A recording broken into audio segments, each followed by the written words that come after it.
تركت ما كان لي بالبيع مبتغيا ما علم لي يا بحاجتي لنا.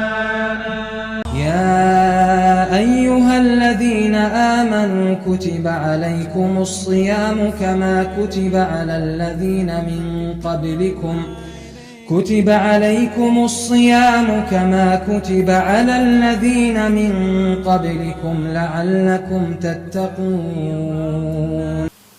أعوذ بالله من الشيطان الرجيم. بسم الله الرحمن الرحيم. والصلاة والسلام على رسول الله سيد الأولين والآخرين نبينا محمد صلى الله تعالى عليه وسلم.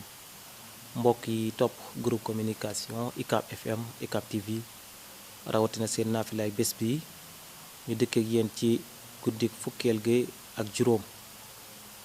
mbokk yi guddik fukkeel gi ak juróom ku ci julli juróom benn raka bu ci ne ginnaaw fatiha mu jàng iza jaa benn yoon teg ci qul huwallahu ahad fanweeri yoon ak juróom. kon guddik fukkeel gi ak juróom ku ci julli juróom benn raka bu ci ne ginnaaw fatiha mu jàng iza jaa benn yoon bu paree mu teg ci qul huwallahu ahad fanweeri yoon ak juróom. mbokk yi képp koo xam ne taxawi nga julli googu dees na ko nangul ak jaamuk yàllaam ak i kooram te dees na ko musal ci ab xiif, dees na ko musal tam si ak ñàkk te ñaawteefam yépp suñ borom subhanahu wa taala dina ko soppil aw yiiw te dina ko boole ci xeetu yonente bi sallallahu taala alayhi wa sallam. mbokk yi yal na yàlla nangul ñu suñu julli, nangul suñu jaamu yàlla dafa ñu suturaas àdduna ak alaaxira. wasalaamu aleykum wa rahmatullahi taala wa barakaatuhu.